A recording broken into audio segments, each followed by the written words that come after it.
So come on in, grab a seat if you haven't already. We're going to go ahead and get started. Good afternoon, everyone, and thank you for joining us in person, and thank you to those of you joining us online remotely for today's Lunchtime Expedition Presentation Program of 2022. My name is Corey Inko. I am the interim curator of the Draper Natural History Museum, and just a couple quick announcements. If you would all do this with me, if you would take your mobile cellular device, and if you would please silence or turn off that device during our presentation, that would be greatly appreciated. Look, nice and simple, all done. We want to take a minute here to thank our sponsors, Sage Creek Ranch and the Nancy-Carroll Draper Charitable Foundation, who help make all of our Lunchtime Expedition and Draper After Dark programs possible. We also want to thank all of you for continuing to support us by attending these presentations and submitting your speaker suggestions to us.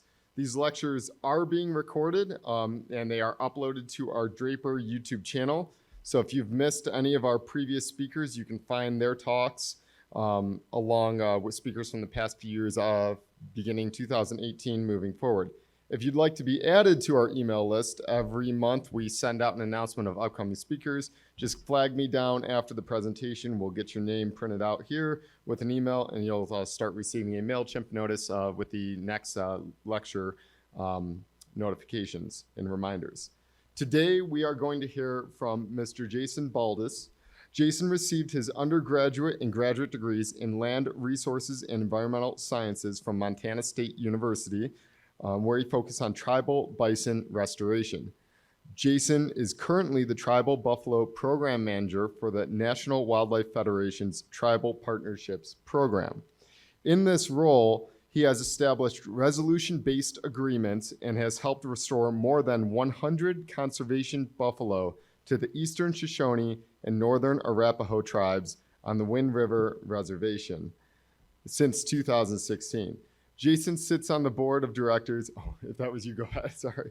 Jason sits on the board of directors for the Intertribal Buffalo Council, board of trustees for the Conservation Lands Foundation, and the Environmental Commission of the Congress of Nations and States. He is the executive director of the Wind River Tribal Buffalo Initiative and adjunct professor at Central Wyoming College and Wind River Tribal College. Jason is a member of the Eastern Shoshone Tribe and manages the tribe's growing herd of more than 70 buffalo. Without further ado, please give Jason Baldus a very warm welcome.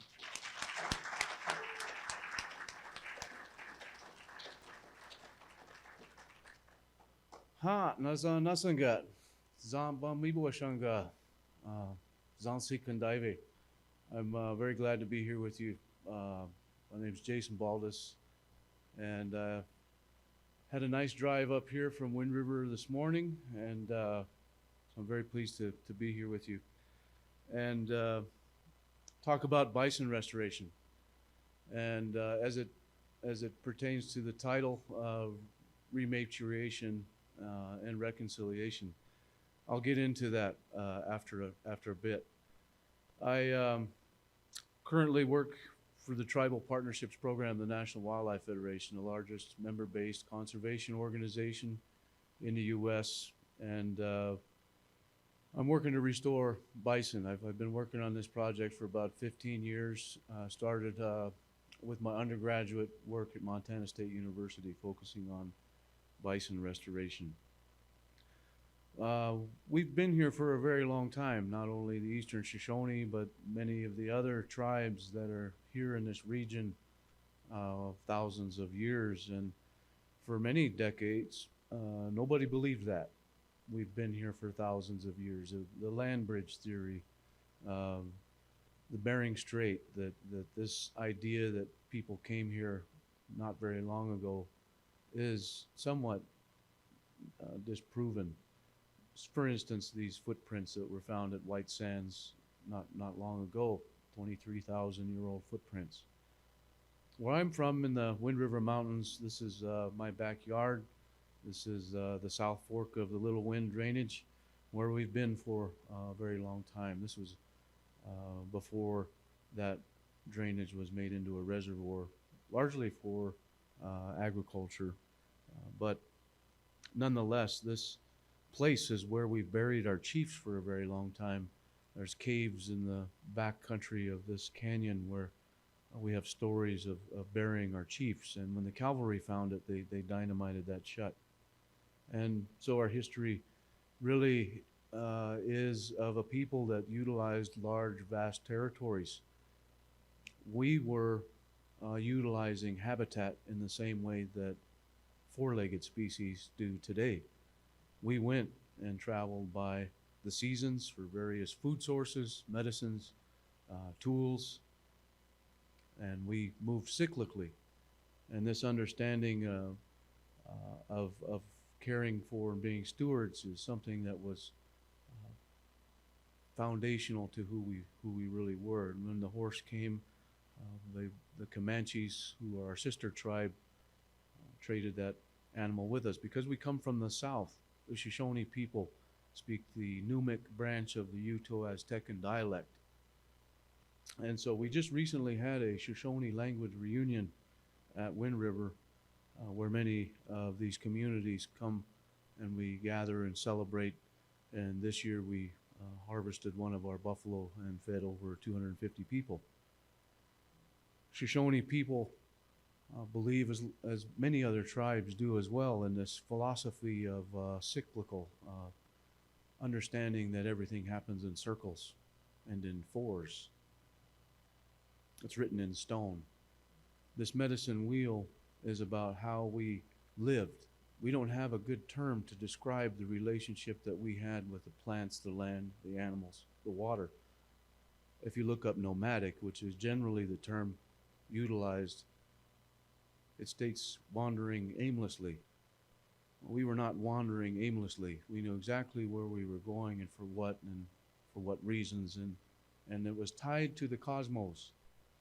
So the seasons that change from the beginning, really, the spring, summer, fall, winter, that coincides with how we develop and grow as human beings as well, from baby to youth to adult to elder.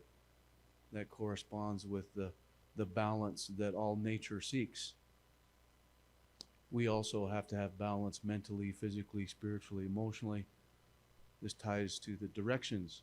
This medicine wheel is about north, east, south, west, but also up for the Father Sky, down for Mother Earth. But the seventh direction is right here for each of us. We each are ground to this medicine wheel because that seventh direction is you, each of us. And that's why the Arapaho word for heart is Batan. That's the same word that you have for a creator, because we're tied to the medicine wheel and this belief system that we're all connected, we're all interrelated.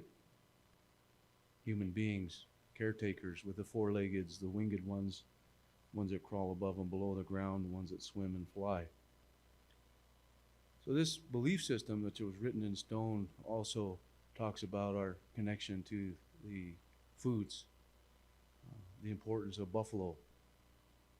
I say buffalo because that's going to be the more common term you hear in our tribal communities. Many of our family names have buffalo in them. But you hear scientists say bison, yes, that's the correct term, but buffalo is going to still be more prevalent in our tribal communities. We knew how to live with this animal without refrigeration because we knew how to dry the meat, preserve it, mix it with other foods like berries. Very nutritious. Bison meat is the healthiest meat that there is, the highest in proteins and minerals and vitamins and the lowest in fat and cholesterol than almost any other meat. So our relationship to this animal is also written in stone in many places all around us. There's petroglyphs, there's buffalo jumps, drive lines, all through these mountains. The Tribal Partnerships Program and National Wildlife Federation has supported my work along with much of my undergraduate and graduate focus around restoring buffalo to the Wind River Reservation.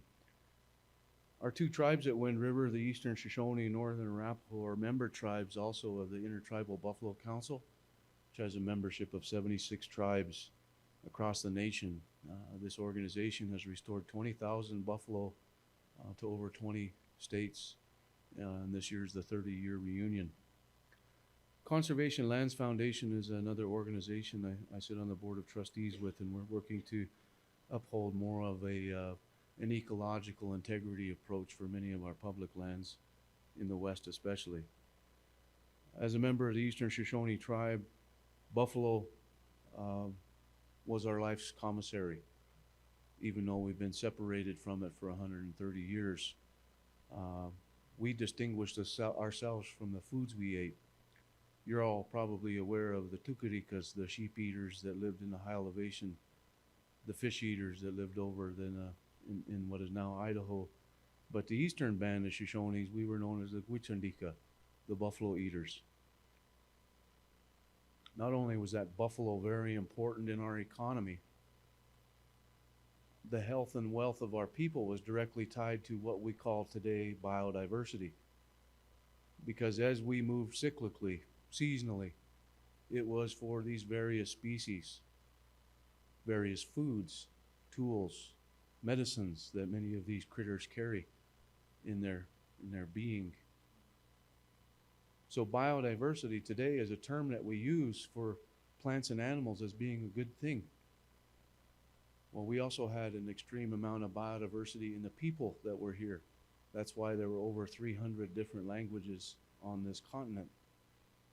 Now there's 574 federally recognized tribes, each with distinct cultural norms, belief systems, and values. That's also biodiversity. I learned much from my father. He's a retired fish and wildlife biologist. He was in a very unique position as a tribal member, but also a federal employee, working to uphold trust responsibility, which all federal agencies have to tribes because of treaty. His work to restore species such as pronghorn antelope and bighorn sheep restored these extirpated species back to the reservation. He told me when I was a kid that in 8 or 10 years I would be able to harvest my first antelope, and I killed my first one when I was 11 years old, and I've killed one every year since. Not for sport, for food. This is a cultural connection that our people have had for millennia. I often think of my grandma and grandpa on my mother's side. These were our last speakers in my family of my language. Many of our people now look in the mirror every morning, and we ask ourselves why we can't speak our language.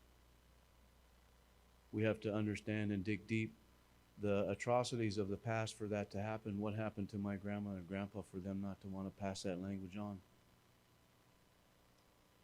Their grandmas and grandpas that fought and died for the lands and things that we have. Our reservations were supposed to be so that we could protect our ways of life. But history has shown that our way of life was continually diminished. Our warrior way of life of protect, provide, is not as prevalent today. Not only for Shoshone people, but again, the 574 plus tribes in this country whose lands have been diminished.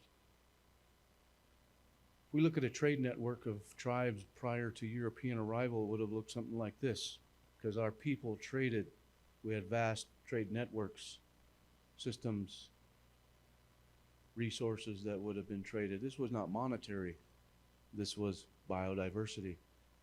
This was in trade in buffalo hides. This was a trade in medicines. This was a trade in goods like corn, squash, foods.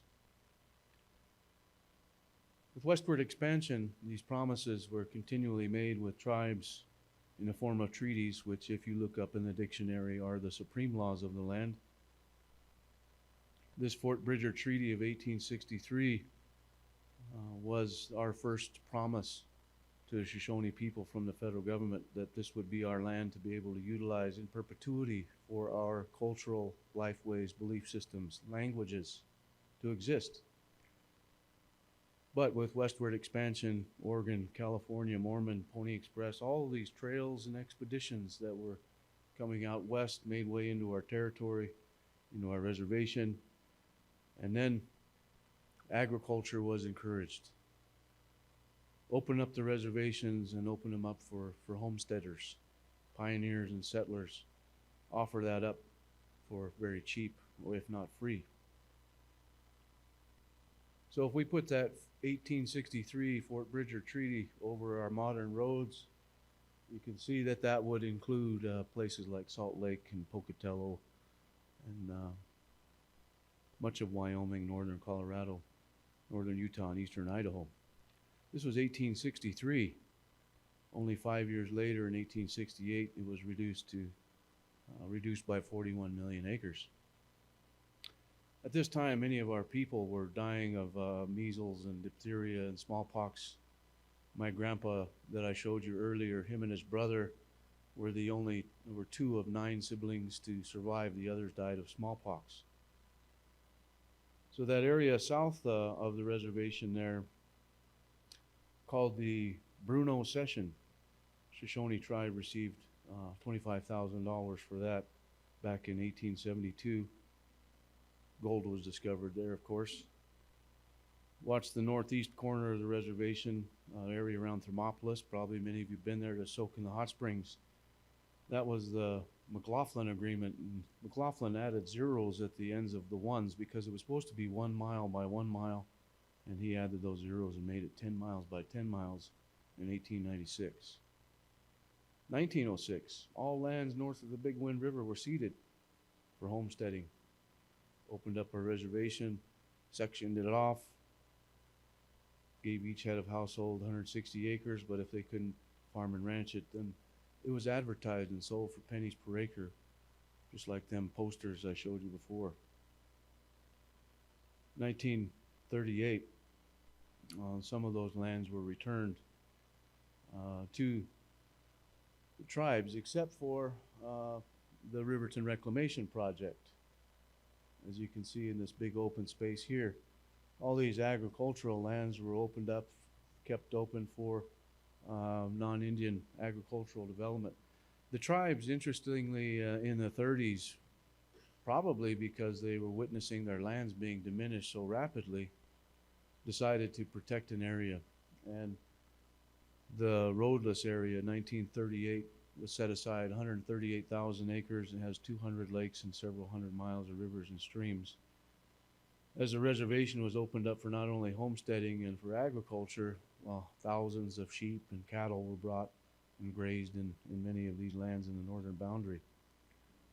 So lands that were lost, there are the Riverton Reclamation Project, opened up for homesteading. At the same time, the tribes recognized it very important to protect the mountains and wilderness area. That has a lot of implications today that we'll talk about here in a little bit. Many of those lands that were originally part of our 1863 treaty are now national forest, national wilderness, and national park. The tribes are part of the Greater Yellowstone ecosystem, but are often left out of these discussions, even today. There's been some effort to be more inclusive, and the Wyoming Migration Initiative created these maps to show place names in Wyoming for the way that we say them in our languages: Shoshone, Arapaho, Crow. Not only the state of Wyoming, but also the reservation.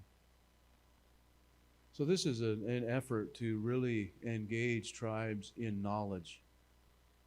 And in science and in academia today, we talk about traditional ecological knowledge or indigenous knowledge, and how we can merge that with what is Western science, or even our understanding of and description of this world we live in. So a lot of my work is how do we do that? How do we bridge some indigenous knowledge with what we know in science and management?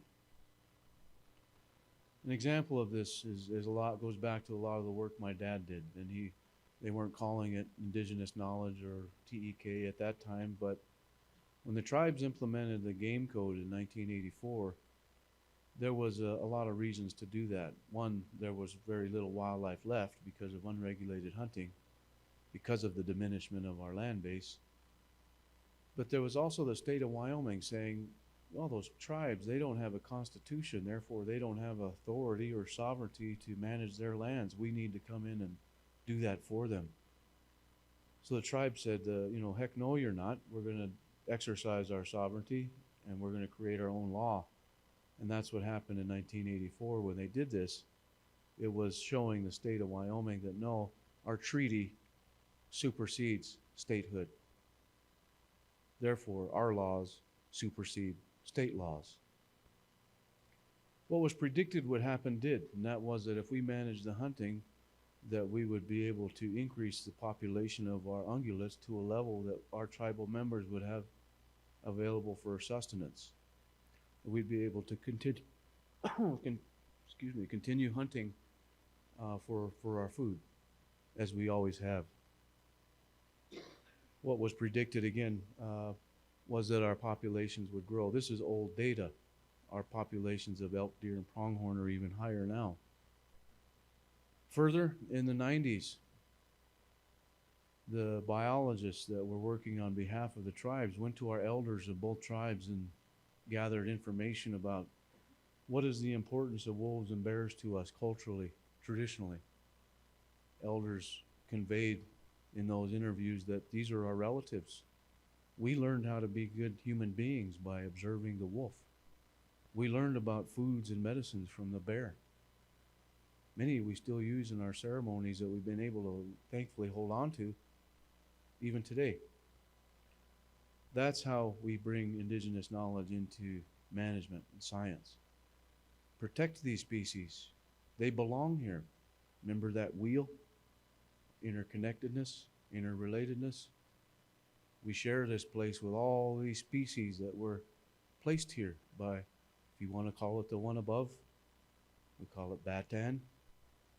We call it Dhammaapa, creator. They were here. We're just here for a short time as stewards to pass on what this place is for future generations. When I was 18, I had the opportunity to go to East Africa when I was much skinnier and observe and witness the wildebeest. And I went with my dad, my father, to photograph wildlife and visit many of these special places. Witnessing the wildebeest was incredible. It's like driving from here to Casper on dirt roads, and as far as you can see in every direction is wildebeest and no fences. It's impossible to see 1.5 million wildebeest even driving hundreds of miles because they extend so far. But what was more incredible to me was that this is less than 5% of what the bison was here less than 200 years ago. When Lewis and Clark came west in 1804, they witnessed 30 to 60 million. By 1902, there were less than 1,000 on the continent. That's what I learned when I returned home from Africa. I wanted to know more about my history, more about our history. These treaties, broken promises to tribes, loss of land. There were 800 treaties made with the federal government, 400 ratified by Congress, but every single one has been broken or violated in some way, even though in our dictionary it says supreme law of the land. Come to understand the history about buffalo, and it's pretty tragic that those 30 to 60 million, many of them, only their hides and tongues were taken. Their hides were shipped east and helped to fuel or drive the belts in the Industrial Revolution. The bones, they said, littered the prairie so much that it looked like snow in the middle of summer.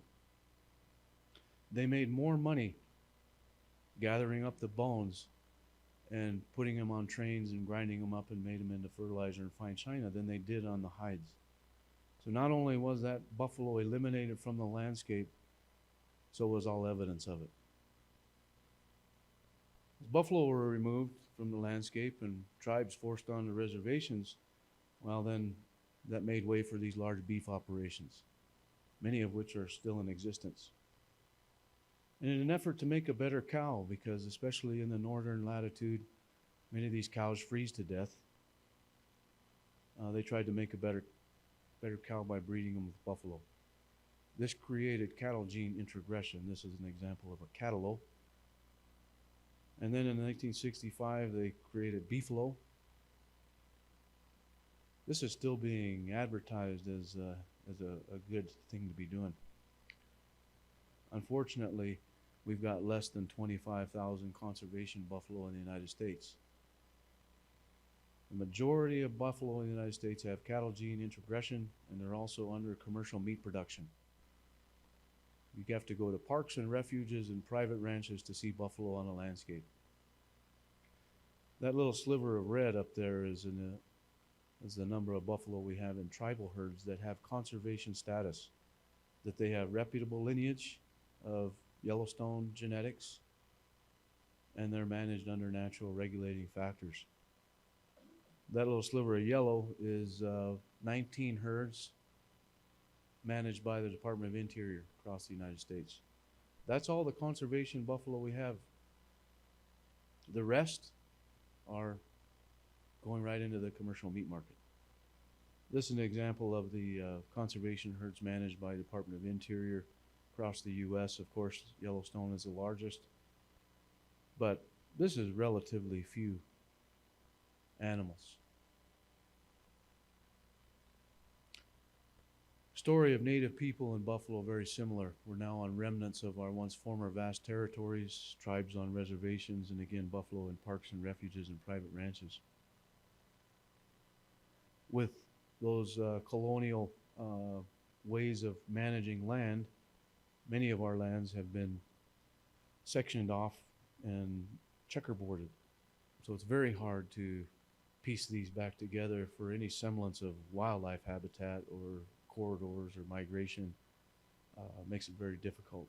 And of course, this is also continuing the status quo of agriculture and livestock production on many of those lands. You've probably seen this map, the 49 tribes that have ties to Yellowstone.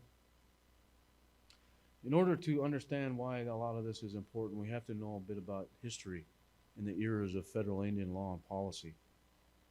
If we think back to coexistence, 13 colonies, Andrew Jackson, you ever heard of the Trail of Tears, removing tribes from the southeast into Oklahoma.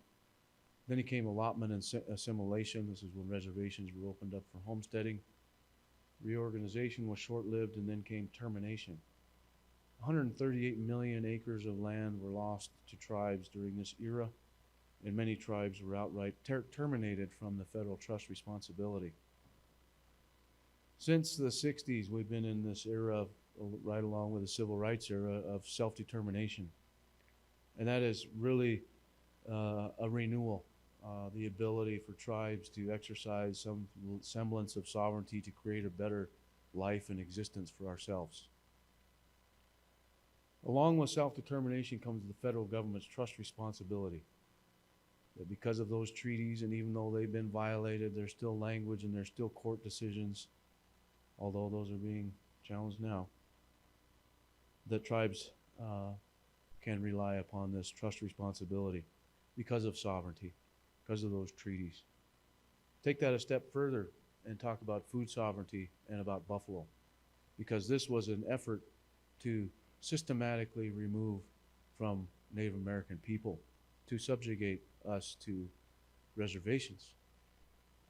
Of course, not me. It was our grandmas and our grandpas that those things happened to. This buffalo was our store. Many tribes have their own names. Most people think Tatanka because it's in the movies, but we call them Boijan. Rapos call them Hanacha.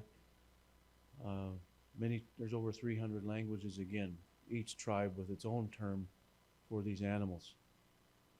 And I don't know how many times we've got to remind people not to touch these guys, but I think it's up to 6 so far in the park. The way that we treat these animals should be one of respect. should be one of honor.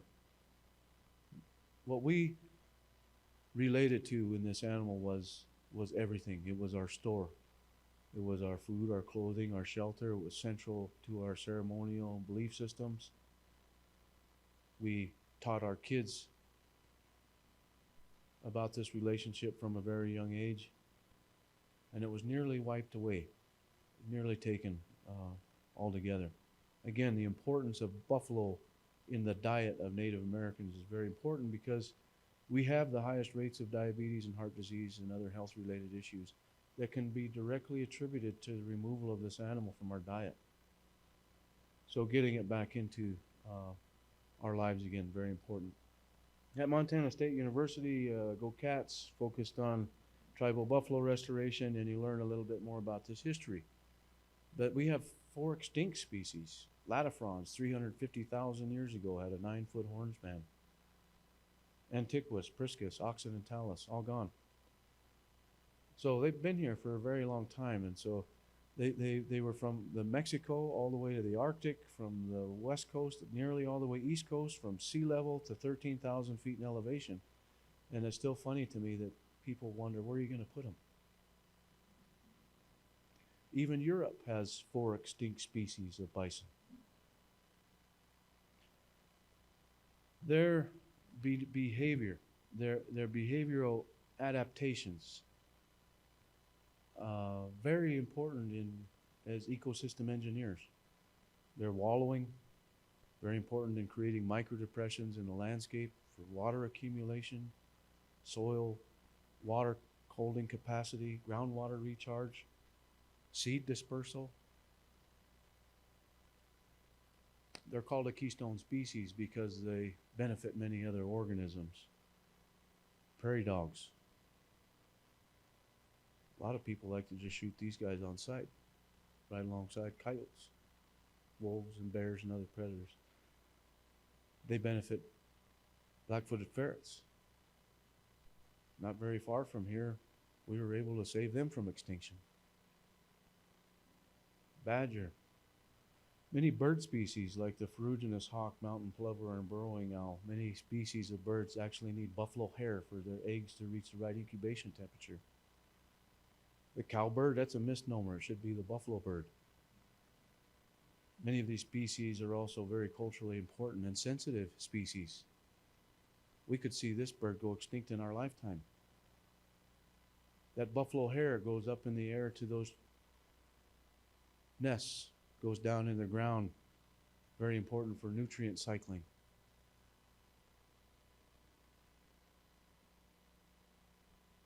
For my thesis, I looked at cultural plant biodiversity and relic wallows. So even though buffalo hadn't been on the landscape for 130 years, my question was, I wonder if those wallows still serve a purpose in cultural plants, because in high elevation, because in tall grass prairie, there's some significant information in the literature about cultural plants, foods, tools, and medicines that are associated with wallows.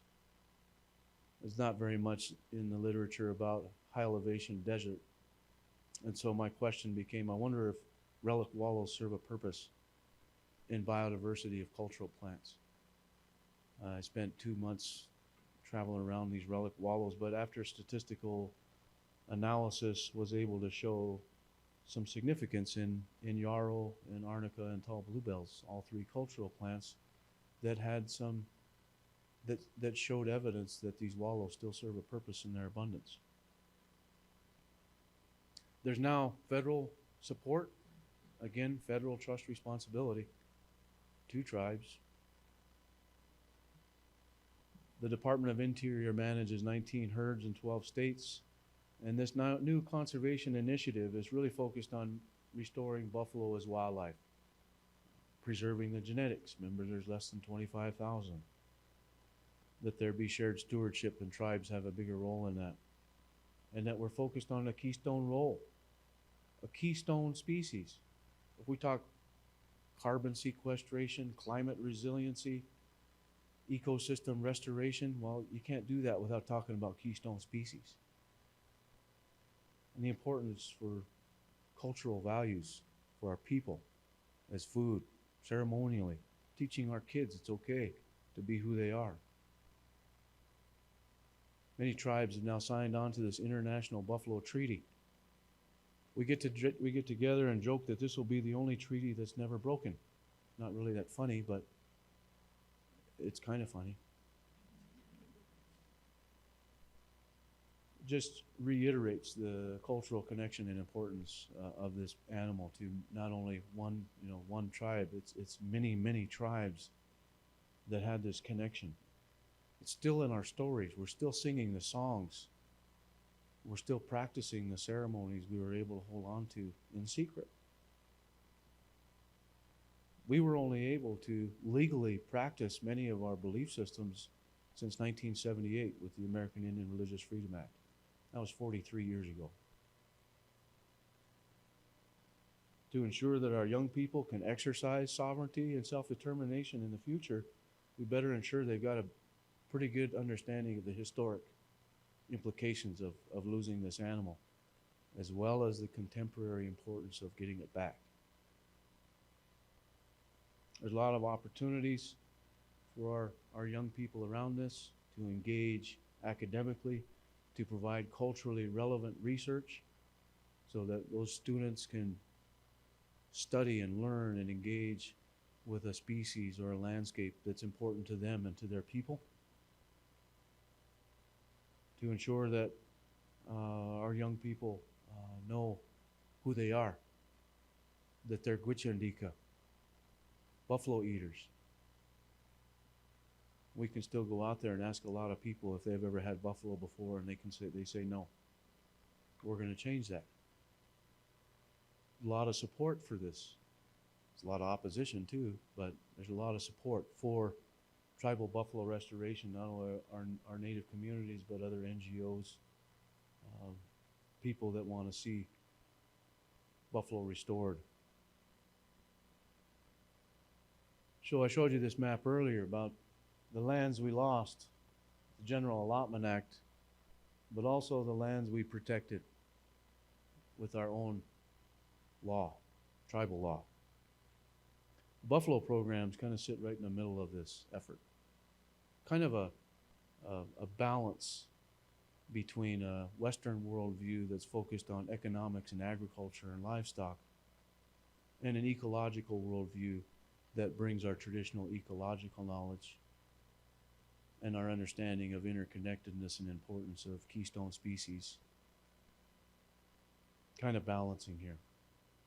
We zoom in on the reservation, we look at lands north of the Big Wood River that were privatized. This particular land was bought by the Shoshone tribe back in the 80s. Again, buying our own land back within our reservation. In 2014, we designated this for the Shoshone Buffalo Program. Established the first 10 buffalo from the Neil Smith Wildlife Refuge in 2016. 2017, we brought 10 more from the National Bison Range in Montana. 2019, 5 bulls from Fort Peck. And last October, 26 from the Nature Conservancy. 77 buffalo in total now. There's been 30 calves born, 12 this year. But this property wouldn't be enough to hold that. We had to expand, or we had to start eating buffalo. But it takes millions of dollars to buy land back now. So fortunately, we were able to get the property adjacent. This is now the headquarters of the Wind River Tribal Buffalo Initiative, and this new nonprofit is focused on reacquiring, rematriating lands for buffalo habitat. This particular property was $1.3 million. We just got it fenced off and fixed an irrigation problem, and now those buffalo will be able to utilize this new 300 acres in addition to what they had.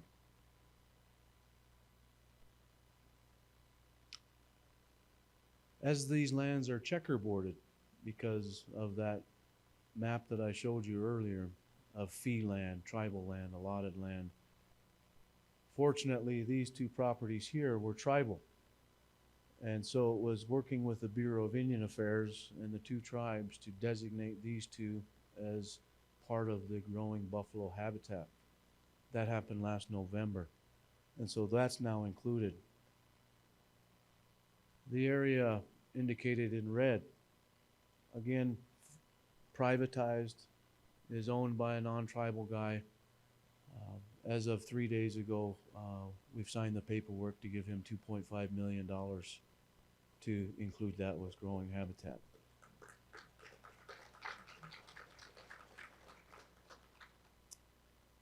Through a lease agreement, we also have this property, 280 acres secured, and the goal is to raise 1.3 to purchase that.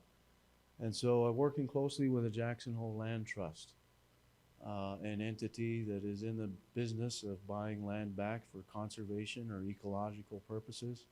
Well, this fits right in with their goals and their plans. So this is essentially the land that we've got locked up currently for the Shoshone Tribe's buffalo. We still have, $4 million or so to go to, really get them. But this is the purpose of the title of this talk. This is Land Rematriation with Buffalo Restoration, which is reconciliation. These lands were illegitimately taken with bad decision making, and this is a way to get them back. Now, it's not only on this area for the Shoshone tribe, the Northern Arapaho tribe, who we share our reservation with. Well, we operate as two tribal governments because the federal government, put enemy tribes on the same reservations, so in the hopes that we'd kill each other off. We just intermarried. So we work together, and my wife says it's still happening. That we probably are killing. That's how we are killing each other off. So the Shoshone tribe is lands north of the Big Wind River. That's lands we have to buy back. But on the south side of the river, there's a little bit more flexibility. The Arapaho tribe has 56 buffalo right here on 600 acres. We're getting ready to add, or actually as we speak, there's additional fencing being added to make that 1,000 acres. And then the two tribes have two conservation populations. So we got 77 there for the Shoshone tribe and 56 for the Arapaho tribe. And we're changing land use. And so now on the south side of the river, because it's tribal land, the only problem is it's managed by the Bureau of Indian Affairs, but there's potential for land use change on range units. And so this area highlighted in gray is contained by two highways, 132 right here. You keep going through Ethity to get to Lander. If you go north Fort Washakie on 287, this would be the western boundary. And the Little Wind River on the south and the Big Wind River on the north. This is 70,000 acres in these three range units. Currently, this range unit, this is range unit 24, currently has no permittee. There's no cattle on it. And so this makes it an opportune time to change the priority in that land use on that range unit, retire the cattle grazing permit, designate it as buffalo habitat. Then we open a couple gates and we let out family groups from both tribes, establishing our wildlife population. Our wildlife, before we could do that, we have to get that bison listed in the game code under tribal law, protected as a wildlife species. And then that makes it much easier to change that land use priority. Now, not only is 70,000 acres of habitat potentially available, but if we look at our existing wildlife habitat, because of the tribe's successful restoration and management of those ungulate species, not to mention the importance of the wilderness area, which we can show with radio telemetry data how important this area is for wolves and bears and our elk, deer, moose, bighorn sheep, pronghorn antelope. So there's 500,000 acres of habitat in the Wind Rivers, 800,000 acres of habitat in the Owl Creeks. Our problem is land use. This is the Bureau of Indian Affairs map of the 92 grazing units on the reservation that have been prioritized for cattle. Why are cattle prioritized on an Indian reservation? So, we start with Range Unit 24 right there, and then we begin prioritizing. Well, there should be no cattle in our grazing units that coincide with our wilderness area. I know that, so we can start there. As we think about land use change, there has to be a process for that. And the Agricultural Resource Management Plan is essentially the NEPA process for land use change. In that Agricultural Resource Management Plan at Wind River, we have a programmatic environmental assessment that highlights 3 objectives: habitat, wildlife, enhance, prioritize habitat, wildlife. That's where buffalo fit in, once protected as a wildlife species under tribal law. Now that we have Secretary Deb Haaland as Secretary of Interior, we have a new Secretarial Order 3403 that talks about supporting consolidation of land holdings, private inholdings for conservation, cultural, subsistence, and treaty reserve rights. This Secretarial Order describes exactly what we're doing at Wind River. Changing land use, restoring Keystone species, cultural. So the 70,000 acre area is kind of the next goal. Down the road, 8, 10 years, doesn't really matter how long it takes, but we focus on the rest of the habitat. Land use acquisition, land acquisition. I've been able to get another 640 acres. This property was 3.2 million. This has been in non-native hands since 1906 and is surrounded by tribal land. I was really happy to go up and take down the no trespassing signs. So not only is the reservation working and being supported by the 2 tribal councils in buffalo restoration, but this has implications for even off-reservation co-management. Many of these lands, again, were part of our original treaty. They're now national forest, national wilderness, and national park. Our proximity to Yellowstone means we can become leaders in tribal bison conservation, as well as conservation of those important Yellowstone genetics. All over we see the ghost of buffalo. It's in our flags, it's in the emblems and logos. But this also reminds me of a state's perspective on its medicine wheel. Because if you notice, it says livestock, mines, grain, and oil. That's a little bit different than our medicine wheel philosophy. You could say this one's written in stone too. This is the front of the Capitol. Buffalo, and getting it back to the reservation, was extremely important for our tribes. To see the calves being born, to go out and be able to visit them and show visitors that these buffalo are not going out and breeding cows or breaking through fences or spreading disease, that these guys belong on the land, and when you see them interact with it, something happens. Very, very important. This has been missing from all of our lives. I mean, yeah, we go to Yellowstone, but to see it on tribal lands restored in a way that is some form of reconciliation for some of the atrocities, then something else happens. It's very, very important to continue to show, teach, and educate people about this history. There's a couple websites that you can visit. But the buffalo will always be our education. We won't forget that this is going to continue. We haven't been able to say these things for very long. My mom, my dad, they couldn't say these things. Now we can. Now we can get our kids out there, have them see this connection, feel it for themselves, see the calves born. One little 7th grader asked me the other day, he said, "Do you think we can hunt buffalo on horseback someday?" I said, I thought back to this picture. This was shot in 1924 in Lamar Valley for a film called The Thundering Herd. And I told him, heck yeah, we're going to hunt buffalo on horseback again, because we got to think big. We can't be restricted by colonization. We can't be restricted by linear thinking. We have to think outside the box. We have to think about all our interconnectedness of all these organisms, things we live here with. I mentioned then 4 extinct species of buffalo in Europe. Well, look, there's not even a cultural tie, but they're restoring this animal because of its natural behavior.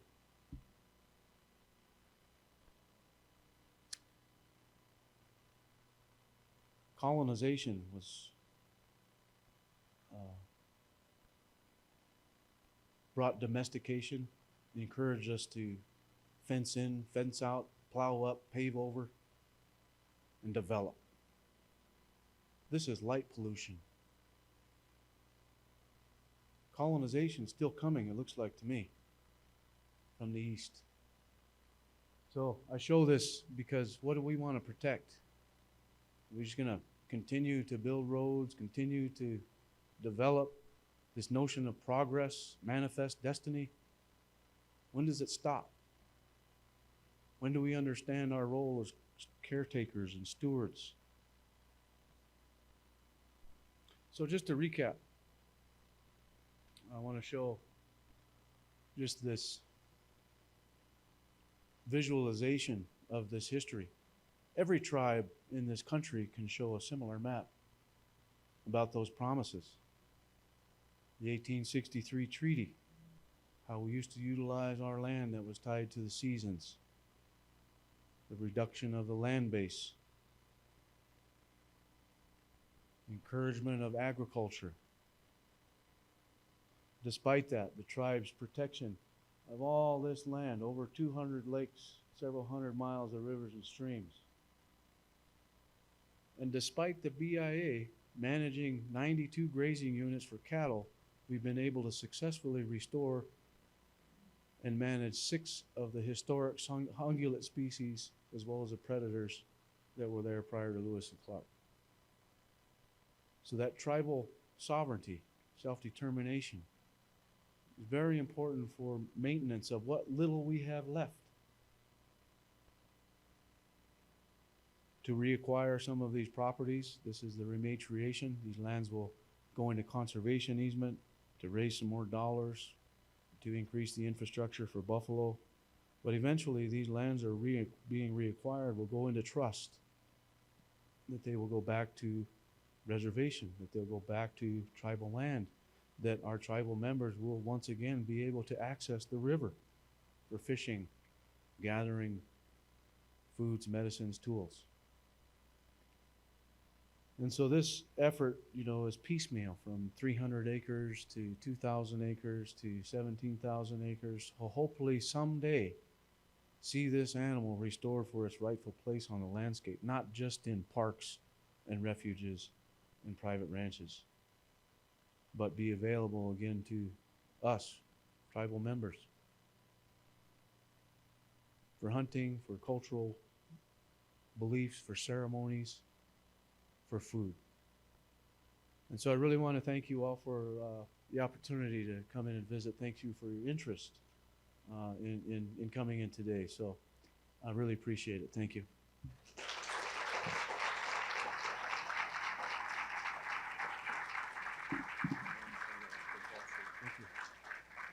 Jason, would you entertain questions? Yes, sir. Yeah, anybody has some questions? We'll go with you first, sir.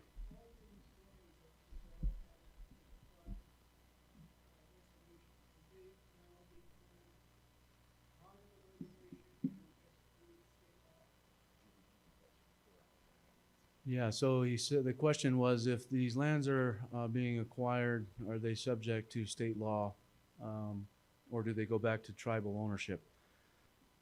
For the time being, these lands, working on whether it's tribally allotted, non-tribal allotted, fee or tribal land makes it a kind of a distinction of what needs to happen with each piece of property. The fee lands that are being bought will go under title or ownership of the Tribal Buffalo Initiative, which is the nonprofit. We work with a conservation organization to put those in an easement for a period of time. And then we go into the trust process. Once they're in and through the trust process, those lands are restored to the tribes and are no longer subject to state jurisdiction. Yes, sir.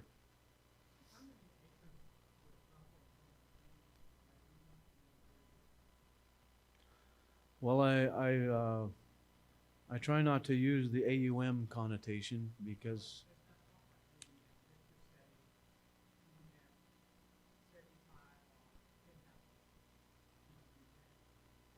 75 would fit very well on 10,000 acres. But let me back up a little bit and say that bison have unique adaptations like slowing their metabolism in the winter, being primarily graminoid feeders, not congregating in riparian areas. They're rotational grazers on their own. They're also seasonally polyestrous, which means you don't want to feed them because it causes them to go back into gestation. So the best way to treat a buffalo is to leave it alone and give it enough land to exist on. But they do have a very high rapid reproductive rate, 40 to 20%. So you can grow your population fairly rapidly if you don't have an adequate land base. The goal, we had 300 acres where we started. At that time, we had 45 buffalo on 300 acres, and that was pushing it. When we added another 150 acres, obviously, then there's wasn't an issue. So, you say a typical AUM for a cow, 2.5. A buffalo is around 2.1 or 2.2. Yes, sir.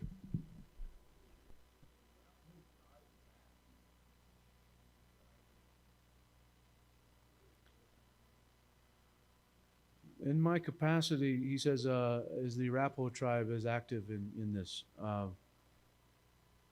In my capacity as a tribal buffalo program manager for the National Wildlife Federation, I built resolution-based support and agreements with each tribe. And we got that resolution with the Shoshone tribe back in 2014. We didn't get it with the Arapaho until 2019.